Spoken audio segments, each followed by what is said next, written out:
Hi, Michael. Hello. That was pretty good. Are you a ventriloquist? Uh, no. Oh, well, I heard your audio just fine, but your mouth didn't move. Sometimes that happens. I know, I'm just playing with you. My computer says I'm unstable. Oh, well, it's good to know, right? Yeah. Yeah. Okay, well, if that keeps up, maybe you should just let everybody know, Okay. By the Well, way, it's a common problem these days. what's going on? Why is that? Well, it's the internet connection. Yeah. How come it's a common problem these days? Yeah. Is there something wrong in the system these days? Not in my system. It's the service provider. Oh, maybe it's They're just because of all these people staying home and yeah, using the internet, huh? that's right. Yeah. Reaching out, getting desperate for some socialization. I guess so. Well, it certainly has increased my use as far as live stuff goes, like this. Right. Most schools will be online too. Oh, wow. Yeah. That should be interesting. Yeah. I wonder how the teachers are going to control that. Well, they had a bit of practice last semester over here. Uh, how Yeah. they keep them, how they keep kids focused on the class when they've got the whole World Wide Web to look at. That is a problem. Yeah, talk about daydreaming. Yeah. Those were the best times, weren't they? I Especially if you had a window to look out of. right. Right. Well, my boys are pretty well focused on the school part. Uh-huh. So, Well, how old are they? one is 23 and he's already through school and he's working as a computer programmer, and the other is 16 and he's hoping to go to MIT, but that's kind of a crapshoot. But if he doesn't, he'll just go to University of Maryland like his brother did. Uh-huh. Not a bad school, University of Maryland, by the way. Thanks for the Improved endorsement. greatly since I left. Yeah, well, my son went to UMBC, and it's a nice campus. I It prefer is. that sitting to College Park. It's. I think it's a better idea, and also they're noted to have some great computer specialists there, and Right. also I used to play chess like a fanatic when I was the same age, and UMBC had almost the best team in the United States, best chess team. So Wow. there's smart people who go there, that's for sure. Yeah, and even where I worked with the government in DC, their new hires, a lot of them were from UMBC. Yeah, they do a great job on the technical education for the modern age. Right. Definitely. I've seen rave reviews in a lot of places for them. Yeah.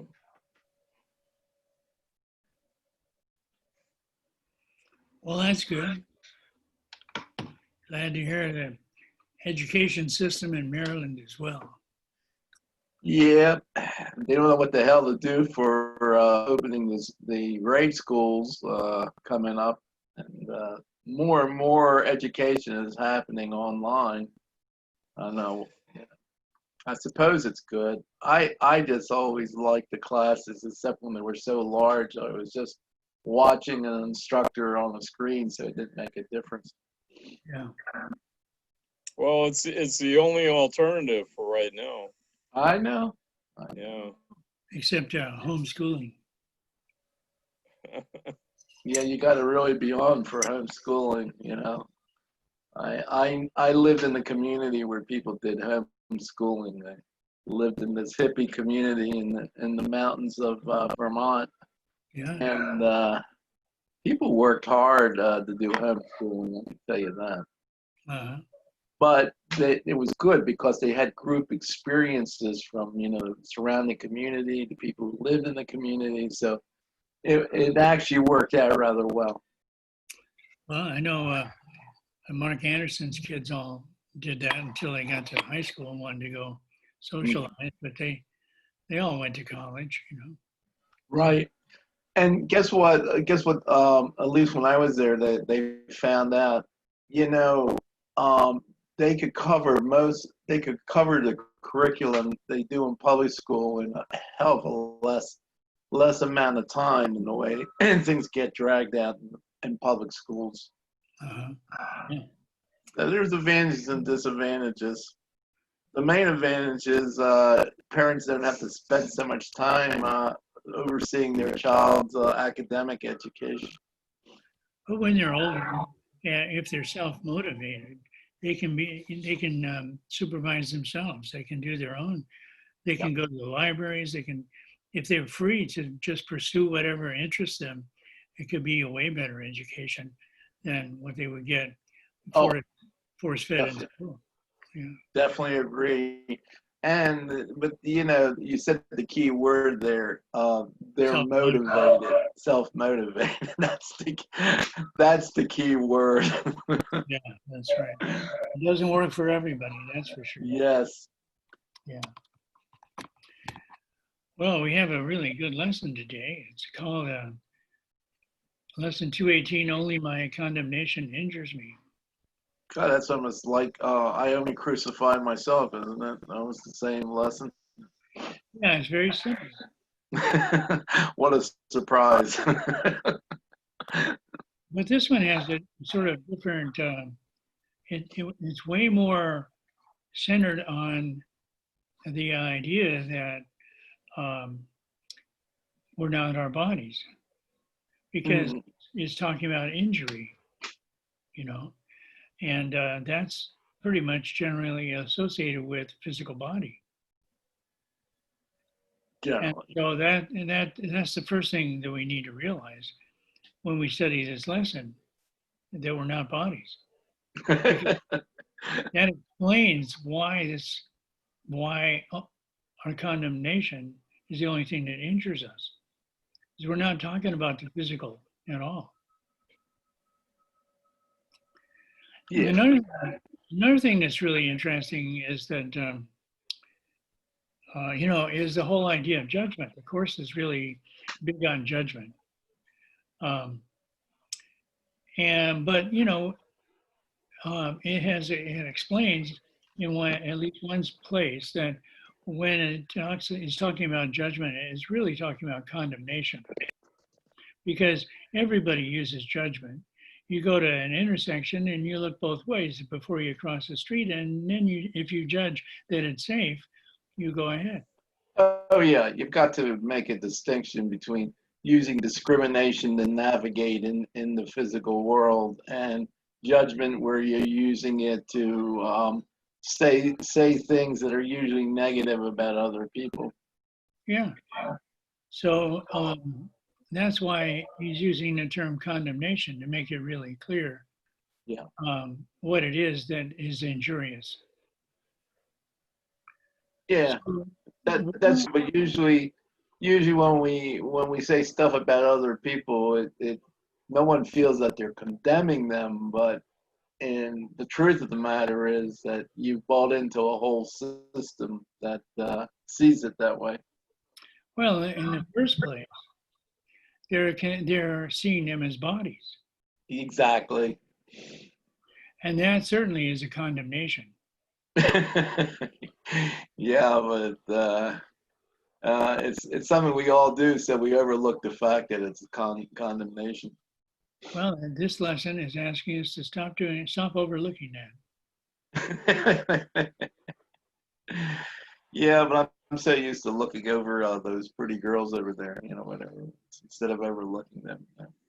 Okay. Yeah, right. Funny, you just brought an image to my mind just like that. Oh, but we're not physical bodies. But God, it's so hard to have children without physical bodies. So, okay. Well, yeah. If you want to do your creating on the physical level, I avoided it this time, at least to my knowledge. um, so that's kind of like condemning somebody to death, isn't it? What? Making babies. Well, that's an interesting viewpoint of having children. That you're condemning them to death. Not the most upbeat vision of bringing kids into the world. What world? Oh, the world that doesn't exist. I know. Yeah, see, that's a problem, So the course is pretty explicit. I've been doing this volunteer work for the Foundation for Inner Peace, the publishers of the course. Oh, I just started, had my interview a couple of weeks ago, and they asked me to work for them as a proofreader, as a volunteer. And so they sent me chapter 19. And chapter 19 is all about this. It's really, it's really cool. So it's got a lot to say about, how we use the body, and that if we use the body for pleasure, we're going to have pain. It's just the other side of the coin, and that's the way it's going to be. yeah. It's like heads and tails. You can't have the heads of the coin without having the tail, right? Yeah. Yeah. Yeah. I've heard that same idea expressed in when I stayed in the yoga community. It comes together. You can't choose one and then pretend that the other doesn't exist. So if you read the course carefully, it's kind of an ascetic path, and it just turns out really that all the spiritual paths are that way. If you're interested in going back to source, you become an ascetic. You start to separate yourself from the physical world, from the illusion. Yet there's so many teachings that say you can be a householder and do the path to God. Oh, for sure, sure. And you probably will find that you gradually are, as your life progresses, distancing yourself from the illusion. Yeah, yeah. As these bodies spend more time on the earth, it's I notice it just seems to be a natural phenomenon that you feel less driven by the biology of it, or at least your conditioned thoughts about the biology of it. Right. And where else would you practice condemnation except in the world? Yeah, right. And almost all condemnation, now that I think about it, comes because my body feels uncomfortable. Yeah, right. And yet, the condemnation is something that happens in our minds. And so it gets between us and the reality, which is perfection. Every time we condemn somebody or something, we're putting black clouds between us and the light. Yeah. Even though at the moment I'm condemning them, I'm convinced, oh God, do they ever deserve some condemnation? Yes, right. If you put that kind, if you put that kind of energy behind it, you might you might even become physically ill. Yeah, definitely if you're persistent and keep feeding it, I'm sure that's can be a result. I do trust the course's teaching on that the Yeah, pain and suffering we feel is all about yeah, unforgiven thoughts that we have not taken care of. yeah. And since from the ego's perspective of the world, it's a prison, and it's sin, disease, and death. Right?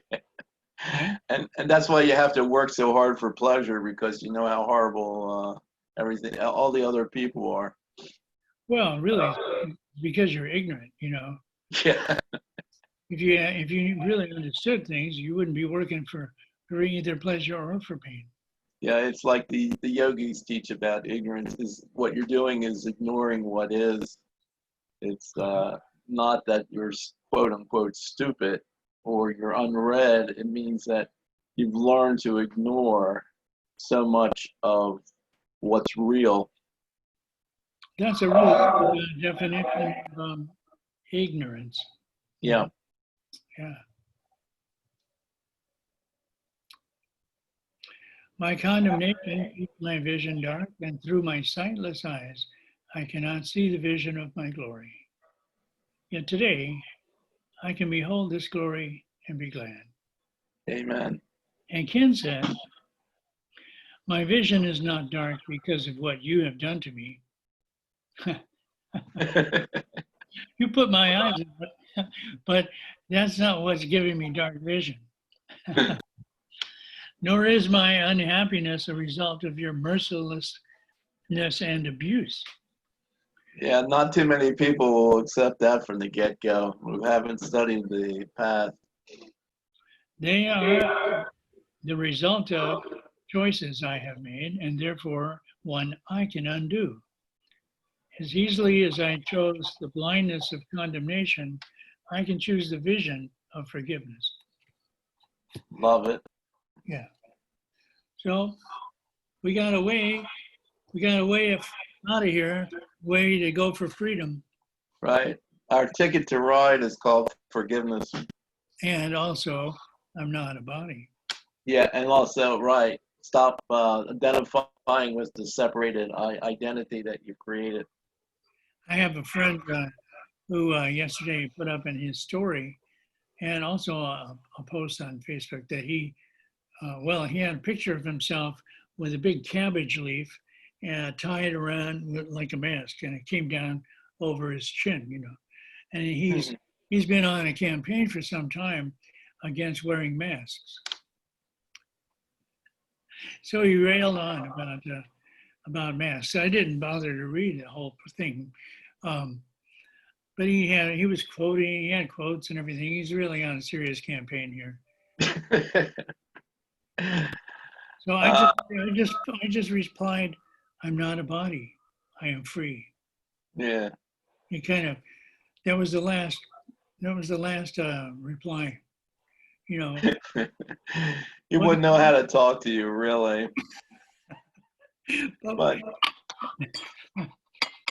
I had fun today. I put Bill Maher's comment about the insanity of getting overly obsessed with microbes and germs and how it can create unhappiness. And of course, he's not saying I'm not a body, but he's saying trust your body to handle so much more than you're giving it credit for.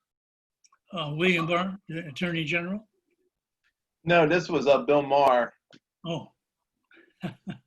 He has a very humorous take on what he's afraid of if Americans are going to get germ obsessed and lose any kind of trust that the immune system does a great job in handling almost everything we encounter. Uh-huh. Well, Oh, generally speaking, that's true, isn't it? yeah, and it's really that what we really fuck it up with is our condemnation, our thoughts, our unforgiveness, the things that the ego generates to fear, that everything is to be feared, and we need to protect our bodies because we identified so heavily with our bodies. Yeah. It could literally be self-condemnation, but Yeah. even if we don't recognize it as such, it still is self-condemnation because there's no separation. Right, right. I will still go to doctors and have my body checked out and do things for it. But what I try to do is not make a big emotional drama around it. And I know the way to do that is trying to break thinking of myself in terms of just being a body. I Yeah. am not a body. I am free. Yeah, how could you do it? How could you do that with such a brilliant mind as you have? It's because whatever mind you have, it's totally conditioned to do what Yeah. it's done for 50 years or 70 years or whatever the hell it is. We have to break outside the box, man. Yeah, I know. We have to choose a different teacher. Yep, that's what the course tells you. Don't give the ego so much play. But Yeah. I still am going to do the common sense thing. If I have a symptom, I'm going to use I'm going to take those magic pills, okay? If the doctor recommends it. Right. It doesn't say the magic pills are wrong to use. It just wants you to see that you're engaging in a form of magic, because that's not what really heals you. Yeah, and that if you keep working the course, you won't need those magic pills. Yes, yes. And I may not be at the place where occasionally I don't.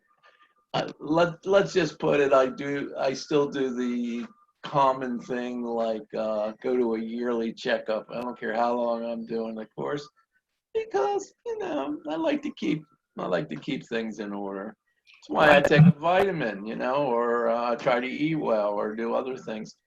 Um, it's just not to get caught with the obsession that the body is the end all and be all. That's how I try to practice the course. Yeah, and Medicare pays for that exam. Yes, I they- lived for 65 years without going to a doctor. yeah, Maybe once I had a fever from a cat scratch, and I went to a free clinic in Maryland. yeah, But I lived without it, and it's like my sister says, "You're absolutely crazy. I can't have you doing that." And I said, "Well, I'm turning 65, and I've been doing it for a long time, so." Um, and ever since I've gotten Medicare, hey, I do that yearly check, but I don't have anything. I don't have any really major physiological things wrong with me. not only that, but you're retired and it gives you something to do, an excuse to go out and socialize with the world. Amen to that. I like I like sometimes going to the doctor. And Yeah, my line is that I'm always amazed how every year the doctors and dentists and professionals keep seeming to get younger and younger looking. And I don't know, where do they get all these kids anyway? Or as my sister says, when you go by the university, you'll see all your replacements coming. yeah. I said, yeah, I know. We're only here for a limited amount of time, I know. Hmm. Yeah. Well, I hope you've had some fun. I tried to. How about you? Yeah. Hmm. Yeah, I really felt for a long time that I was here to be entertained. Oh, yeah. Well, my mission was to have as much pleasure and avoid as much pain as possible. Yeah. Yeah, it's funny when you live with that as your motivating, your guiding principle, how you get disappointed. I didn't have to read a book about that either. I actually experienced how the novelty of any pleasure wears off quickly. Well, But I do like what the course says. The earth has nothing of value that I want. Yeah. Yeah, that's true. You know, um, and it's funny how people are entertained by so many different things. Yeah. Any kind of experience you want, you can find it in a movie. So Hmm. people even find violence and you know um, psychic injury, all kinds of things to be entertaining. So that's why they come here, I guess. Yeah, I mean, the earth definitely has an attraction for people, regardless of the price you pay in pain. It really has a big hook for people. Well, I think it helps if you don't take it too seriously. Well, that's why Alfred E. Newman was my first guru. Uh, Let me worry. I wasn't always good at it, but I certainly found that when I found myself worrying, to remind myself there's nothing here. I'm going to get better by worrying about it. that's right. I think that's really deep. I always liked that one. He's coming from a very profound place. Did any of you guys read Mad Magazine when you were like 10 or 11 years old or whatever? Sure. Yeah, okay. You know what I'm talking about. Oh, yeah. If we had an 18-year-old, I wouldn't assume that they would know what the hell I was talking about. Well, it's like a breath of fresh air, isn't it? Wasn't it like Yeah. that? Yeah. Yeah, I liked it because it was a voice that says, so much that you're being exposed to is just bunk stuff. I mean, it's really crap. And I just like that, I just had that in my mind going through so much of my early years that so much of this stuff is a sham. And all the stuff I liked was, like when I was reading stuff, the things that made fun of all the conventionalism. Like Yeah. I love The Catcher in the Rye. Why? Because everybody was a phony that he met. Well, I loved that when I was 13. By the way, I reread that a couple years back and saw that it was pretty shallow. But at the time I read it, God, I loved it. Well, we were talking before you got on. We were talking about school. Hmm. School's starting up again, Yes, and I it's know. going to be computerized, Yeah, yeah, right? it's going to be online classes for a hell of a lot of kids. And so I was wondering how they're going to keep the kids focused on the classroom curriculum when they're online. Yeah, I know, because there's so many attractions that you can easily switch to. And if you don't have parents who are consciously monitoring you, there's a hell of a lot of kids who are not going to be doing the assignments the way they should be doing it. Yeah. I know, I probably would be one of those who went through the damn work. Well, when you mentioned Alfred E. Newman and Mad Magazine, I flashed on having Mad Magazine in the middle of my notebook. Yeah, I know. Those were the kind of things we would do, or distractions. Oh, Pity the Poor Substitute. I went to a private parochial school. Pity the Poor Substitute that showed up. All the resentment and rebellion came out with kids acting out. It was just mayhem. There wasn't. I don't think there was ever a substitute who was able to control the class because there was so much. Sometimes you get one that's pretty hip and they know what's going on and they work with it. Yeah. But most of the time, if they try to get serious, they really are going to get in trouble with it. Yes, they are, because it just Because feeds into the thing of acting out. they know you're not coming back. Exactly why.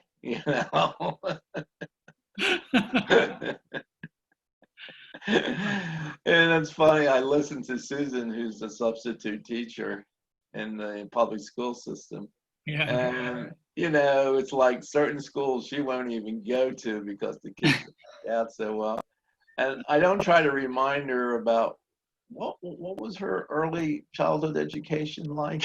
I don't go there.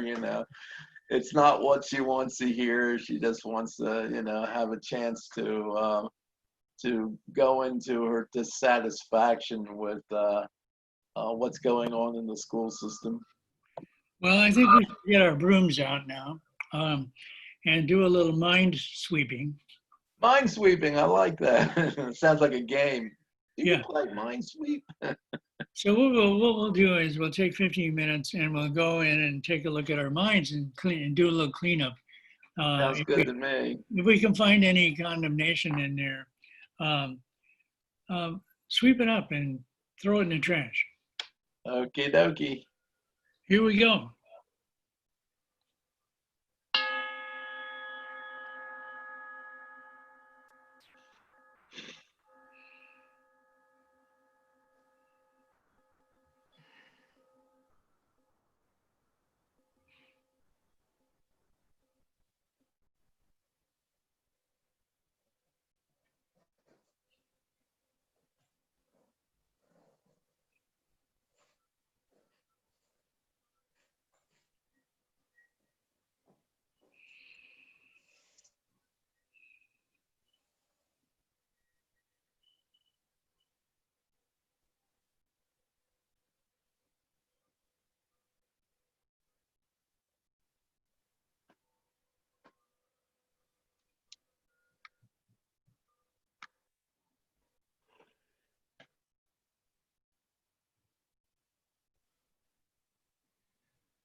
Well, let's keep our eyes open.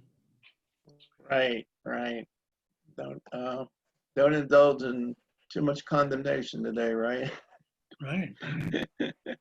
By the way, I was curious about what you were saying. You were doing some volunteer work for the Foundations for the Course in Miracles. And then you said you're working on chapter 19. Did they send you a Course in Miracles to edit? What? Yeah, they sent me a master copy because they're gonna, they do that when they're getting ready to republish it. Are they changing some of the things about some of the wording or not?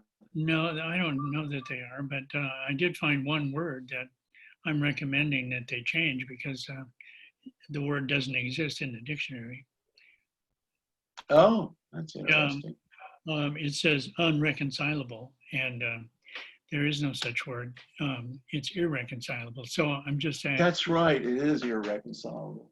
So it's not a big deal. It doesn't really Yeah. change the meaning. So I don't know if they'll make a change or not, but I'm going to suggest. Every now and then when we're reading something, there's something that sounds pretty rough, and not because I don't understand it. So I think there's still a few very minute errors in the text. But what I'm really appreciating is just getting ready. I mean, I'm reading it very carefully because I'm making sure I don't, I'm trying to find anything that is wrong. Right. You read it with a new alertness, that's for sure. Yeah, so I'm really enjoying that. If you are interested, I can give them your email address if you'd Yeah, like. I might want to do something like that, because I really, I'm in a period where I just really, really want to focus on the course more so than any other thing I'm reading. I'll occasionally look at other stuff, but Yeah, and there's no time pressure. serious. There's no time pressure on the assignment either. So Yeah. they're What not. I'm serious about is the course, Yeah. And we Okay. just read chapter 27 in our weekly thing, um, and it has really a good passage about it's not your job to correct your brother. Yeah. It's like something you got to turn over to the Holy Spirit, and I think that's so helpful because I noticed the next thing after you judge that something is wrong with your brother is that there's the next thought is almost always they should do it like this. Yeah. We all know how it feels to be Yeah. correct. And that's the next thought, and it's also really a practice not to share that with someone unless they ask you Yeah. about how to do something. And I notice how often that does really come up, when somebody is saying something and I think, oh, they're so off on that, but not saying anything that I know the wisdom of what they should do. Yeah. And I also see how quick people are, without knowing my situation or another person's situation, is to jump in and tell them what they should do. Right. Have you ever noticed that? I mean, everybody's an authority on what everybody else should do. That would be what the course calls an honest mistake. Yeah. Yeah. Well, let's get to work. All right. Okay. Good. But you can have pleasure in work too. Yeah, that's right, and be entertained too. Yes. So have a good one. You too. You too. All you guys. Love you all.